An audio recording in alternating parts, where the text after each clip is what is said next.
বছরটা আশা করি আমার মানে আজকে দিনটা এর আগের বছরগুলো আমার যতটা মজা করছি তার থেকে বেশি এখানে মজা করতেছি এবং এখানে আমার অনেক বেশি ভালো লাগতেছে। অনেক ভালো লাগছে, আমি অনেক মজা করতেছি, তাই না? আমি আজকে খেয়েছি, তারপরে টুস খেয়েছি, আমি এখন নাচানাচি করছি, পান্তা ইলিশ খাইছি।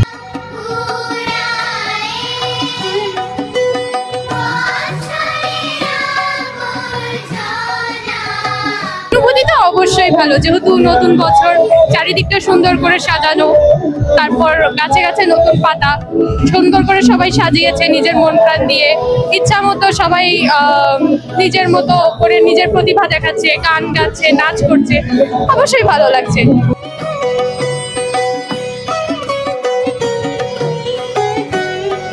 আপনারা জানেন বিগত দিনে ফ্যাসিস্ট এবং স্বৈরাচারের সময় এই সাংস্কৃতিক অঙ্গনে সাংস্কৃতিক কর্মীরা এবং সাংস্কৃতিক সংগঠনগুলো বৈষম্য শিকার হয়েছিল।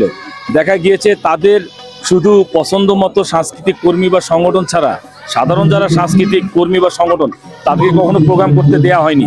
কিন্তু এবার রংপুর সাংস্কৃতিক ঐক্য পরিষদ সকল বৈষম্য দূর করে রংপুরের সকল সাংস্কৃতিক সংগঠন এবং কর্মীদের নিয়ে যে ব্যাপক আয়োজন করেছে, এই জন্য আমি সাংস্কৃতিক ঐক্য পরিষদের সকলকে ধন্যবাদ জানাই। পাশাপাশি আমরা দলীয়ভাবেও একটু আগে আমরা র্যালি করলাম বিএনপির পক্ষ থেকে, মহানগর বিএনপির পক্ষ থেকে, এবং আমরা বিগত দিনে এরকম জাঁকজমকপূর্ণ এত সুন্দর আয়োজন কখনো দেখিনি।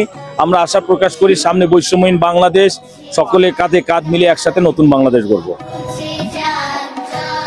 সব মিলিয়ে অনুভূতিটা খুবই দারুণ ছিল।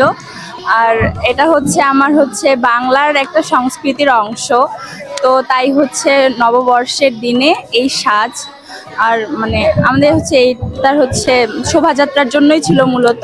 অনেক ভালো লাগতেছে।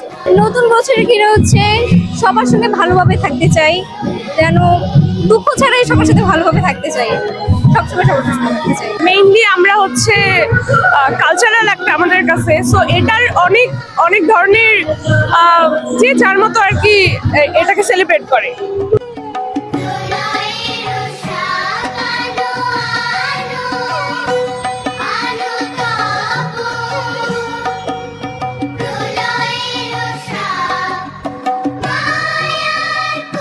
মূলত হলো আমাদের এখানে তৃষ্ণার্ত মানুষ যারা আসবে তাদের তৃষ্ণাটা নিবারণ হয়েছে। এটা আমাদের হামদর্দ একটা ওয়াকফুলিল্লাহ প্রতিষ্ঠান, মানবিক প্রতিষ্ঠান, মানবিকতার দিক থেকে এটা আমরা এখানে আয়োজনটা করছি।